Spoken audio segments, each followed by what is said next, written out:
How's it going, guys? Andrew here with Justified EDC, and I am bringing back the new Knives and Gear series of videos. So I had done these a while ago on the channel, and I was kind of doing them like as stuff came in and before things got reviewed. I kind of just give you guys a little like overview and just kind of a heads up of what was coming down the pipeline on the channel. But I had stopped doing them just because things were fluctuating with how they were coming in and all that good stuff. But I have a lot of stuff that has come in recently, or that I've been carrying for the purpose of doing reviews. So I wanted to do that, kind of give you guys an idea of what's coming down the road in terms of reviews. But before we get into it, I just have to thank the sponsor of the channel, Auxiliary Manufacturing. He's doing some really good custom USA made fixed blades, like this pocket Bowie right here that he just did a drop on recently. Absolutely gorgeous knife. We'll be going over that just here in a second, but if you like what you see there, definitely go check him out. I have a discount code with him, Justified10. You get 10% off your order. You can check that down in the description, as well as links to his Instagram and website. I will try to link to all of this stuff as much as I can. Some things might not be available, or variations of it might not be available, but I'll try to link to everything as much as I can. And let's just jump right into this video. So this is actually something that literally just came right before I started filming this. I haven't even opened it yet.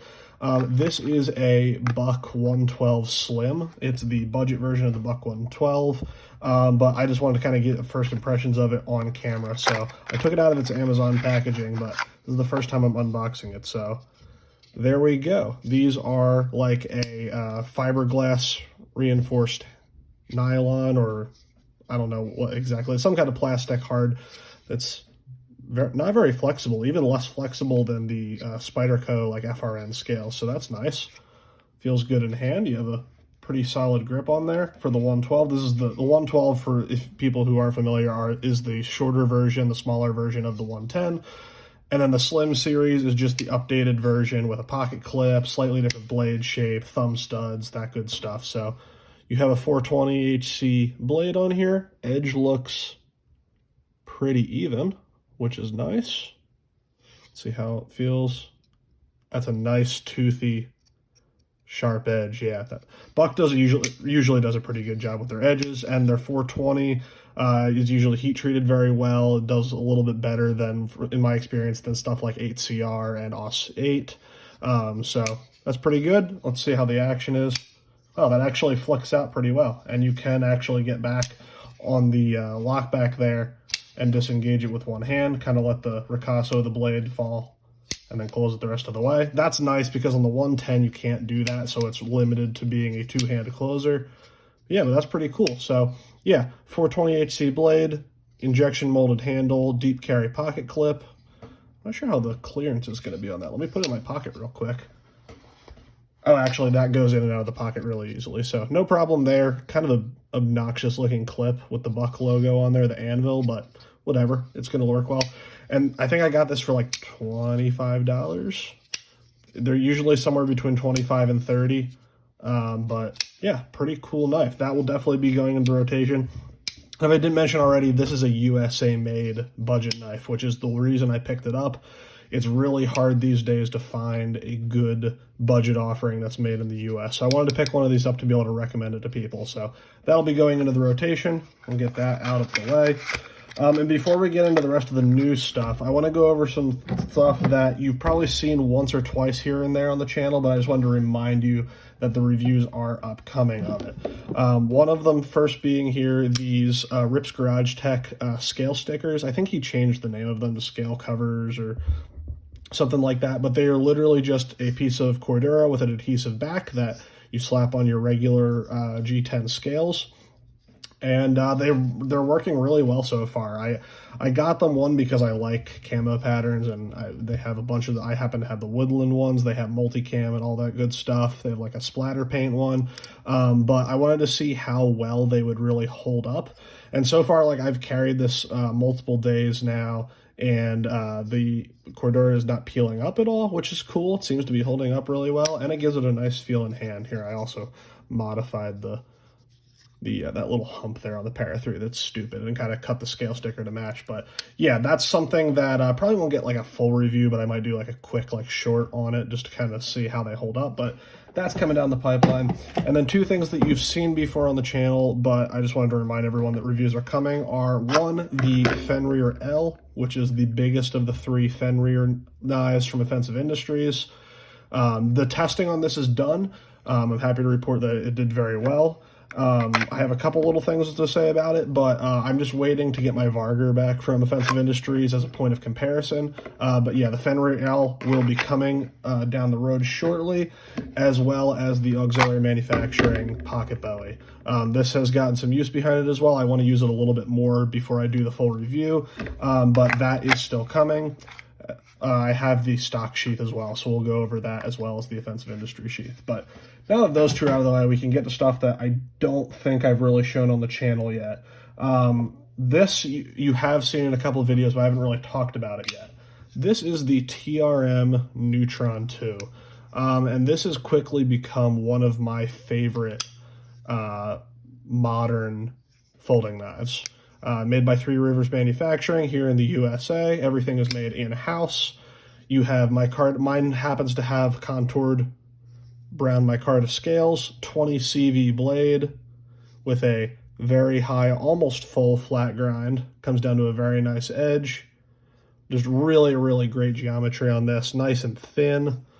Riding on washers, so it's not like drop shutty. It kind of drops shut there, like that, and then you have to close it the rest of the way, but very, very smooth on those washers. The D10 is dialed in really well for the thumb.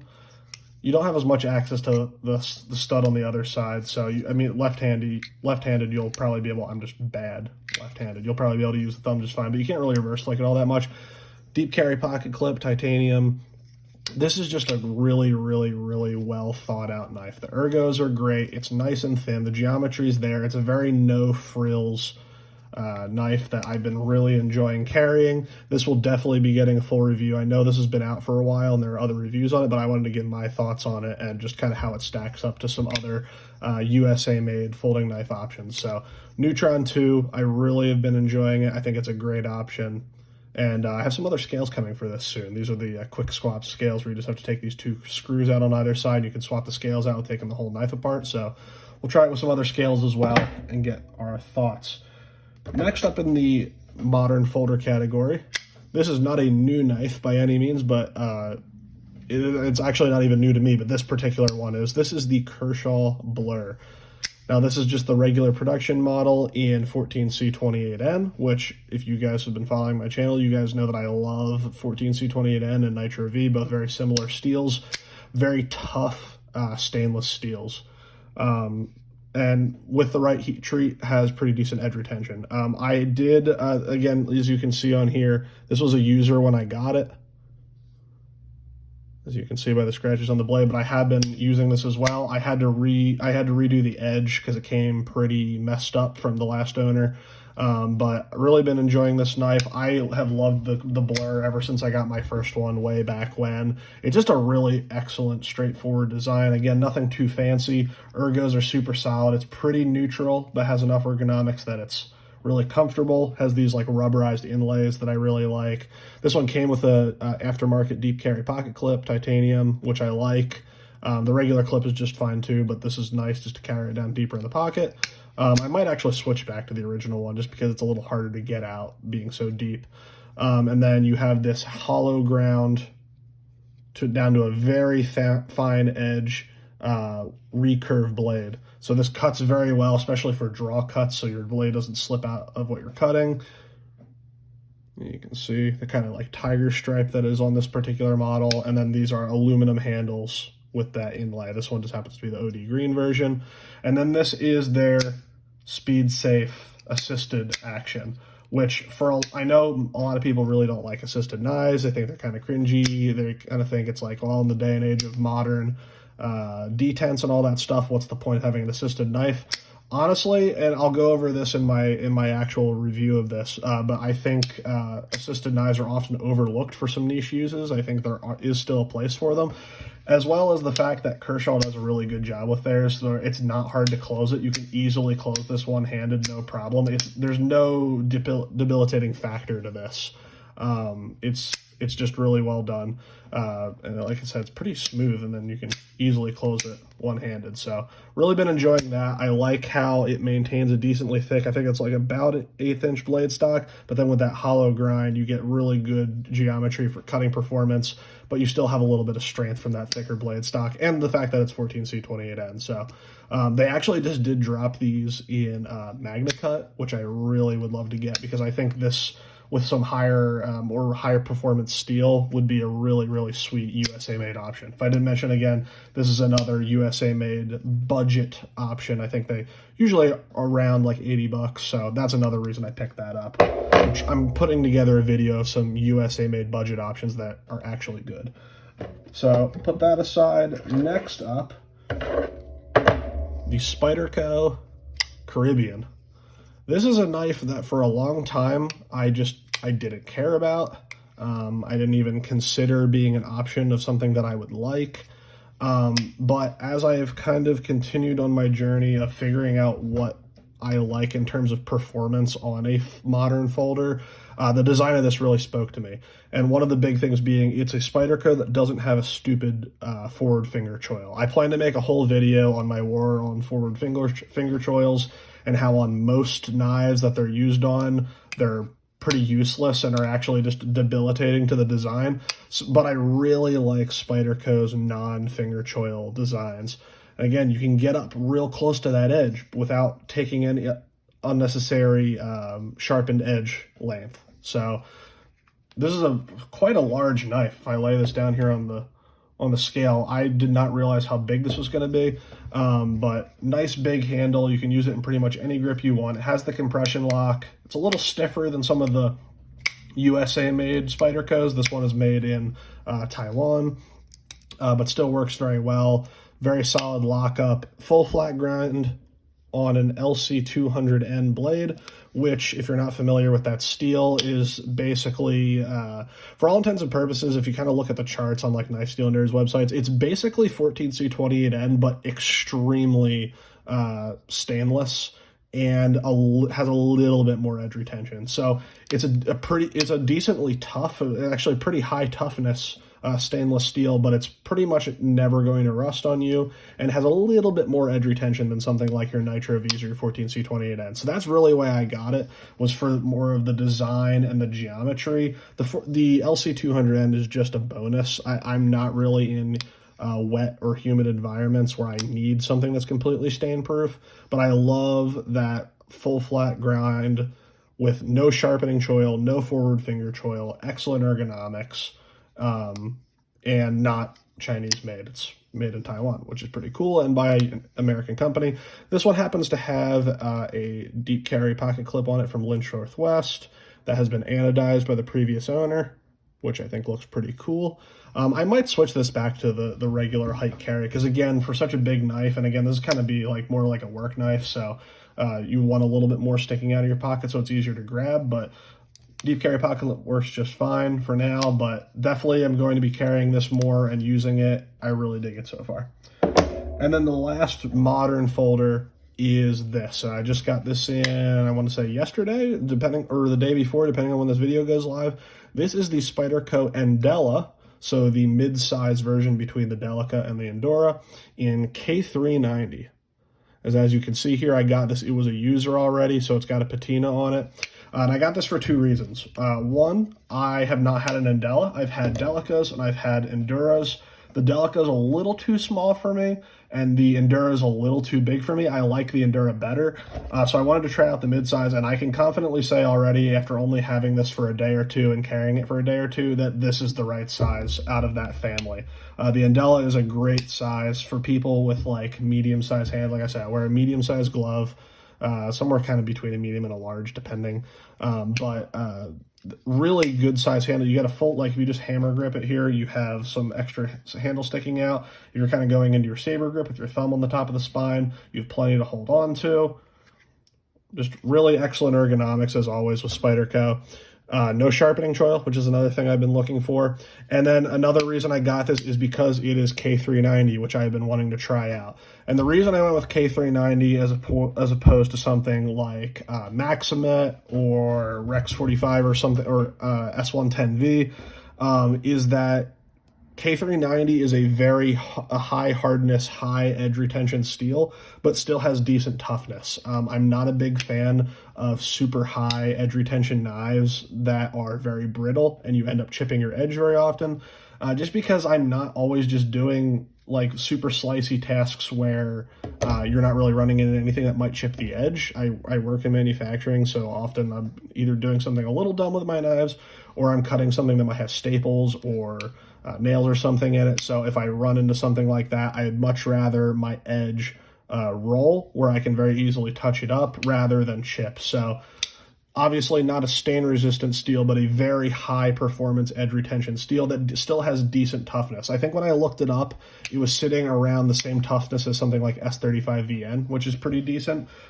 So very much looking forward to testing this. It came pretty dulled out from the last owner, so I put a new edge on it. And that's the other thing, as opposed to something like Maximet, which you really need diamond stones or very high abrasive stones to be able to sharpen. K390, relatively speaking to other high performance, high edge retention steels, is fairly easy to sharpen. I was able to sharpen this on my Spyderco Sharp Maker with just the coarse and the fine ceramic stones.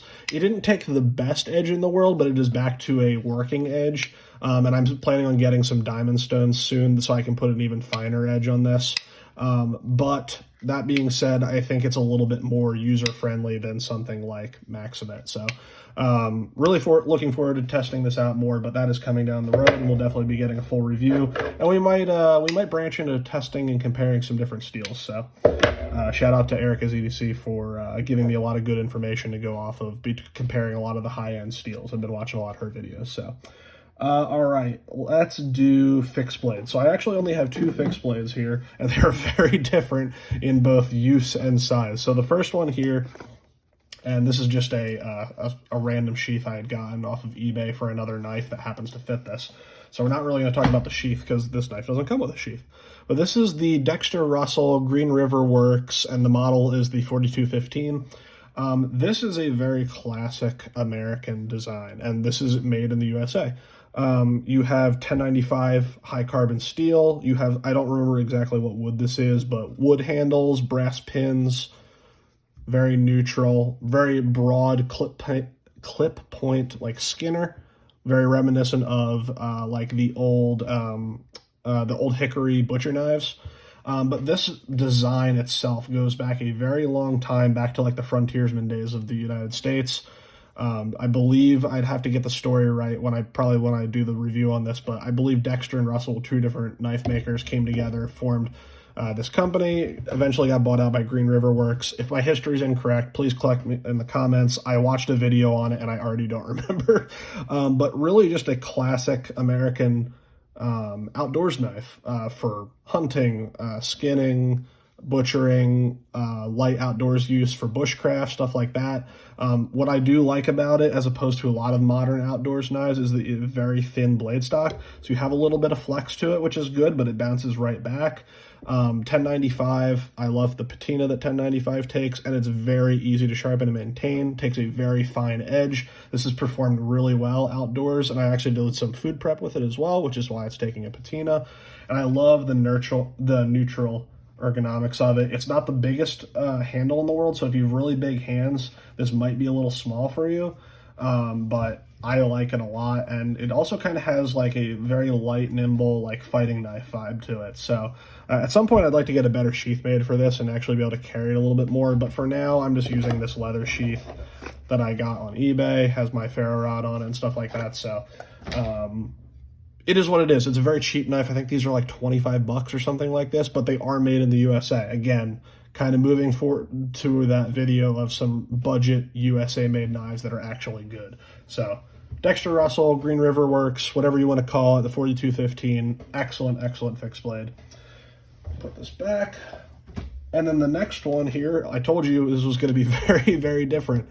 This is the Angler Knives Anchovy, which is a very, very strange little knife, but I really like it. Angler Knives is known for making custom fixed blades. Most of the, oops, and I just dropped it on the floor. I'm glad this is a decently tough steel. Are we good on the edge? Are we good? Yeah, we're good. Actually, I just dropped that completely on the floor. But Angler Knives is known for making USA-made custom fixed blades. Most of their designs are a little bit bigger, and they're also known for kind of use around water and stuff like that. They are one of the ones, other than Offensive Industries, that is doing like deep carry ambidextrous pocket sheaths, which is super cool. But they made this little anchovy knife here with this Kydex sheath, nice and slim. Couple little lashing points. Those are more just to keep the Kydex together. And then you have this rivet here at the bottom with a piece of Kevlar cord for neck carry. This is just a cool little knife. I've seen these around for a while. I believe these are in CPM 154, which is the powdered metallurgy version of 154 CM. Kind of just a good all-around stainless steel.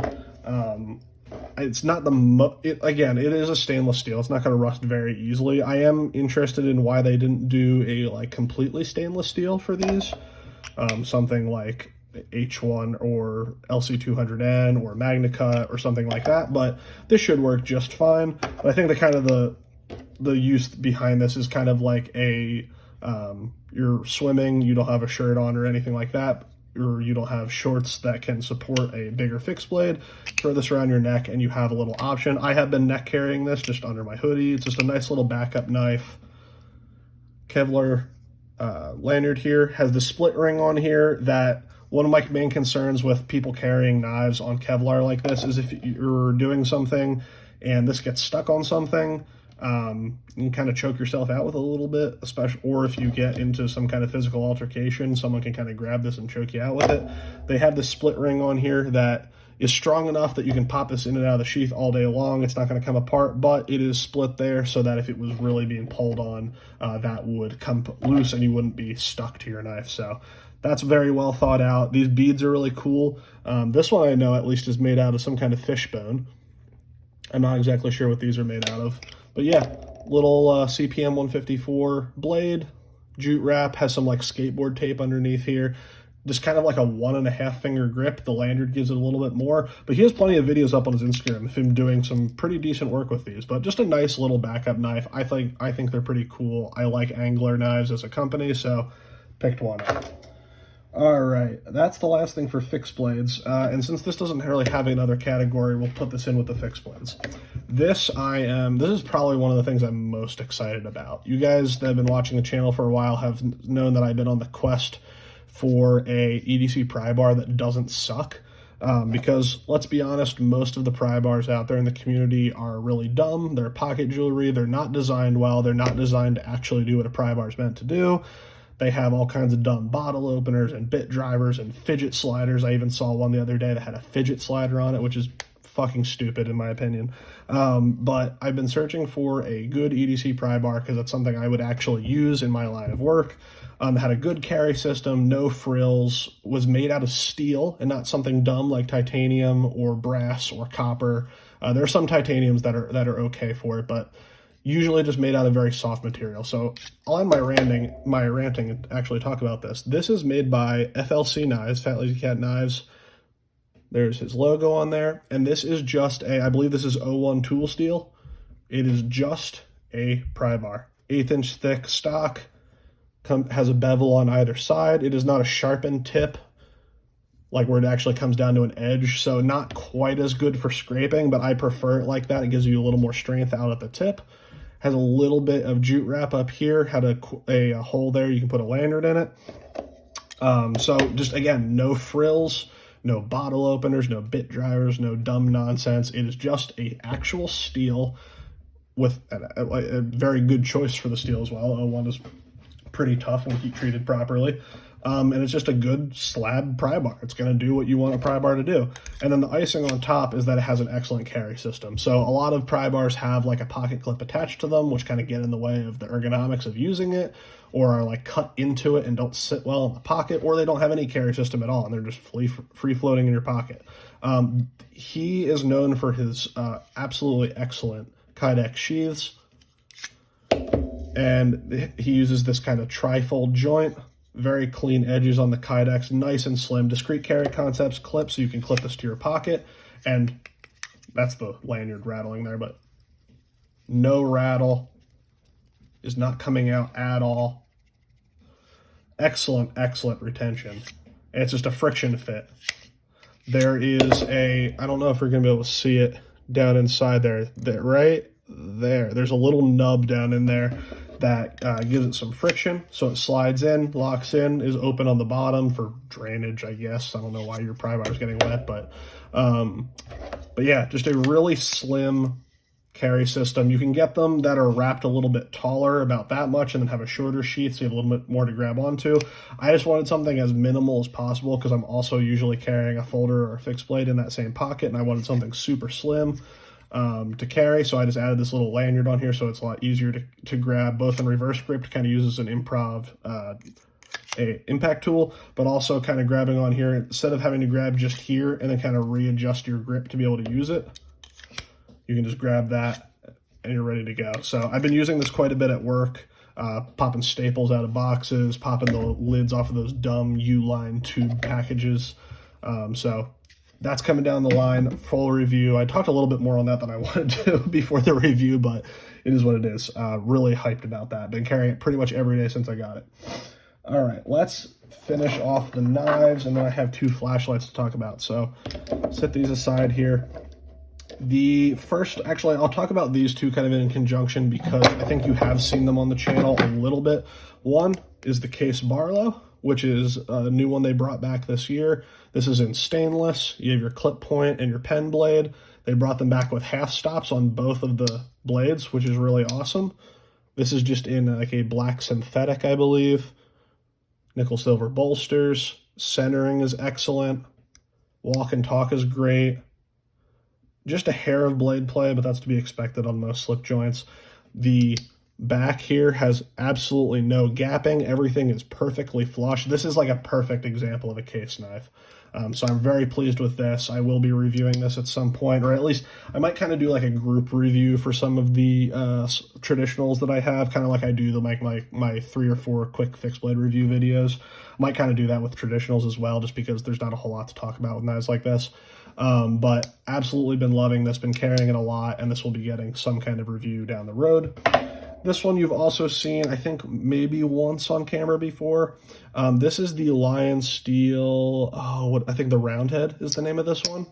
And the reason I picked this one up is I usually don't kind of like the modern traditional stuff as much, but the materials on this are super cool. They are genuine stag, which is super cool. I love the look of stag handles. And then everything else other than that is pretty much more modern, other than the fact that it's a slip joint. But I love the Barlow pattern, which this is fashioned after, and I love stag, so I had to get this. It was a pretty good price. You can get these for really cheap from Lionsteel. I think the most expensive of their like modern traditional ones are like $150. But stag handles, titanium bolsters, the liners and the spine all around are crowned, as well as the spine of the blade, all crowned. M390 for the blade, so plenty of edge retention. Again, not a very tough steel, but again, for a little slip joint like that, that's just fine because you're just going to be doing little admin cuts. Good walk and talk on the half stop, both on the open and the close. No blade play side to side. It's just a really, really nice knife. I've really been enjoying carrying this, and again, that'll be included in that roundup. And then the last slip joint here, this one is new. This is and I don't know exactly what company it's made in. It's a Sheffield made, but this came from Twisted Assisted on Instagram, and they collaborated with one of the last Sheffield slip joint makers over in England to make this. And it is kind of like a swayback. They also have like I don't know if you want to call it like a Barlow but more of a Barlow pattern with a little bit longer bolster, straight handle, and a clip point. But they were not available, so I settled for this. This is a swayback with a Warncliffe blade. These are in carbon steel, which is cool. No half stops on here, but a very, very strong spring. Unfortunately, you can't really pinch this one open. You actually have to use the nail nick, which is a little annoying sometimes just because the spring, the back spring is so tight. It was almost impossible to open when I first got it, and I put some knife pivot lube in there and worked it back and forth, open it up, and open and close a whole bunch of times. It's getting smoother. This one, again, these are just going to be my initial thoughts. I'll do at least a partial review on this at some point. The fit and finish on these aren't great, I'll just be honest. And for the price, I'm not really thrilled about it. I think with the shipping from the UK and the translation from euros to dollars, this came in about $80. And I would take a case knife any day over this. Like, I'm sorry, I know Sheffield is like the traditional slip joint makers and all that stuff, but this is not very good. I might even contact Twisted Assistant about this at some point, just because some of the issues on here are not great. I mean, you look down in here where the Ricasso was ground and everything, like, it just looks like they kind of took an angle grinder to everything. It's not finished very well. Again, the back spring is so insanely tight. There's gapping all over the place. Things are not flush. Nothing is really fitted very flush. Also, the edge, while it's okay. It's workable. I did have to touch it on a ceramic stone just to get it to cut because it had a really thick wire burr on the edge. It's not very even. It starts out fine. It gets super thin down there at the tip. On this side, the edge doesn't even fully reach the tip there. And then, yeah, it's dirty. It came dirty inside. Right here on the bolsters, there's some kind of damage there. The liners aren't fitted all that great. So I think this would work. I might put a new edge on this, and it might be a decent worker. But for $80 and from a company that's supposed to be reputable, like a knife maker from Sheffield making these knives, it's just not good. I've had Chinese-made slip joints that are better than this. Pretty much all of my case knives, even the ones with a couple quality control issues, are better than this. It did come centered, I can say that. But even there you can see the tip is... I didn't even notice that before. The tip is bent. Great. So, and then you can see there on the back spring, that's not finished super well. So I'll probably be contacting Twisted Assistant about this. I know it's not their fault necessarily because they didn't make them. I don't know if they shipped directly from the manufacturer or if they got them in first, but I would say for sure if they got these in first and looked at these, guys, I don't know why you sent this out because it's kind of shitty, especially for the price that you're charging, but it is what it is. I'll get off my high horse now. And then the last two things here are two flashlights that I want to talk about. The first one, don't have much to say about yet. This is the ReyLight Pineapple Mini in titanium. I've been chasing one of these for forever. It's just a nice little admin light. It's got a couple different modes. You kind of have to switch through. It's got like a memory version. Did I turn the Moonlight version? Did that just die on me? Oh, no, it's just on Moonlight. I really don't like the interface on this. It's programmable, and you can change it for all different kinds of modes. There's so many options for the programming, but I thought I turned the Moonlight mode off, but apparently not. I don't like the Moonlight mode. I hate Moonlight mode on all flashlights. I think it's useless.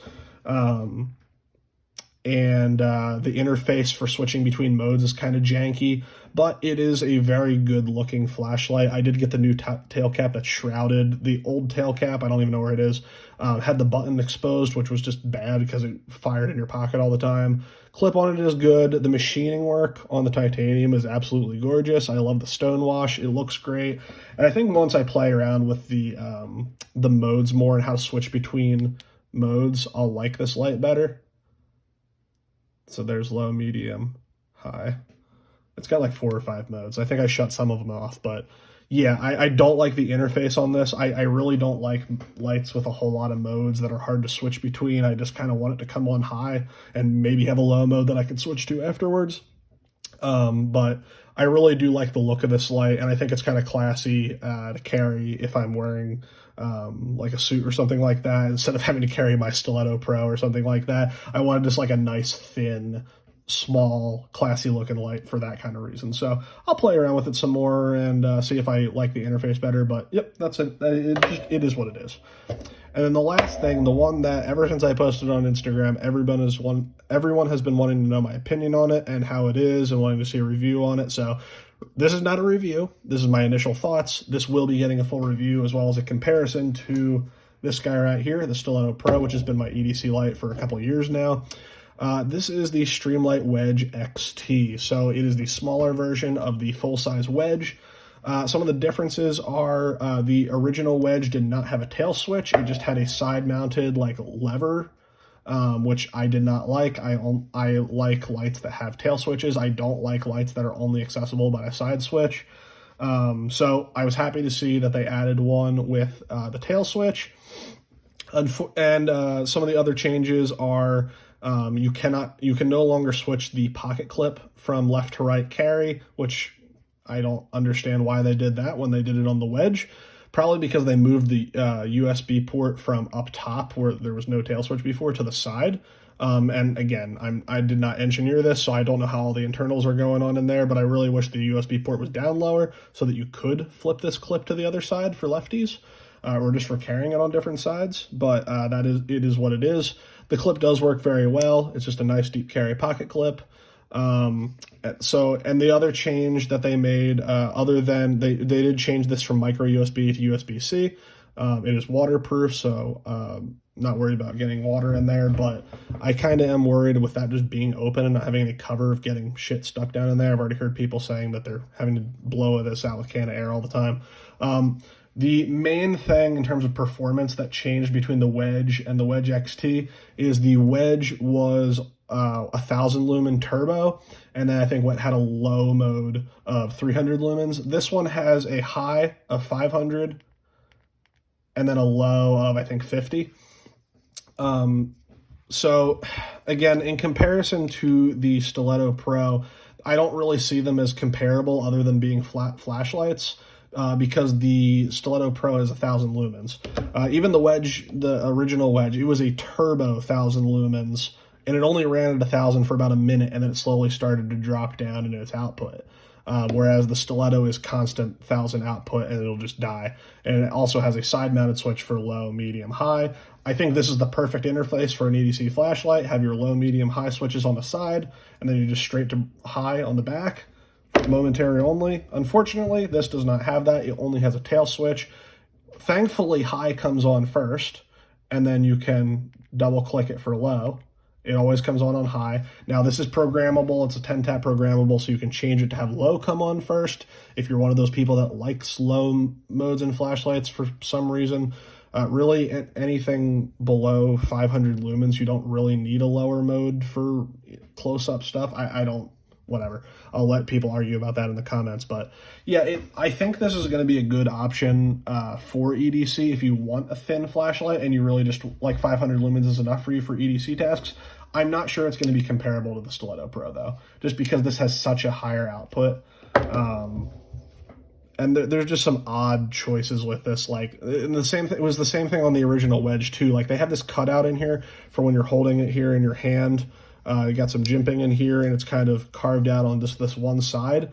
But I guess it made a little bit more sense on the Wedge because you could switch the clip, so either way you could draw it and be in kind of that ergonomic curve there. But with this not having a reversible clip, if I have this on my left side, thankfully it's set up for carrying it on your off side, so you pull it out on this side, and you're sitting in that side. But if you're carrying this right-handed, you're not getting any of that ergonomic advantage of having that cutout and the jimping and stuff like that. So I don't know why they did that. I'd almost rather it just be flat-sided on either side and then put jimping on both sides, or curve both of these sides in. But I'm sure they didn't do that because of how they fit the internals in. So it's kind of a light with a lot of weird choices, and I don't really know why they did some. The other thing is the tail cap isn't shrouded, so you can just bump this.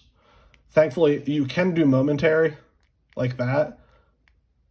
Thankfully, it's kind of hard to bump this, but you can do it. And I have noticed getting this in and out of the pocket, especially with this deep carry clip, there's not a whole lot to like push down into your pocket. So you do have to push on that button to get it into your pocket. See there, like kind of just sliding this down into your pocket, you can turn that on. So thankfully it's not easy to bump. but it can be done. So I wish this had some kind of shroud around it to keep you from accidentally firing this. It does have a lockout mode where you can, I think it's 5 taps, you can, maybe it's not. I don't remember exactly what the lockout is. I have to look at it. But if you had this in a bag and you were worried about it going off, you can lock it out. But anyways, that'll be a full review at some point, and you'll get a full comparison with the stiletto. But that is it, guys. That is all I have for you. These are all, I'm sorry I waited so long to do this, and there's so many things to go through. I know this is going to be a long video. We're getting close to 40 minutes here. But I wanted to get all of this out here so that you guys knew what was coming down the pipeline, so you weren't kind of confused as to how, oops, sorry, I just smacked my camera. So you weren't confused as to like things, just videos coming out of nowhere with no updates. So these are the things I'm working on. It's a lot. I will get through it. I have several videos that I'm ready to do. I'm just waiting on a thing or two. So thank you for sticking with me. If you have questions about any of this, leave them down in the comment section. Again, I will try to link to as many things as I can. And as always, I will see you in the next video.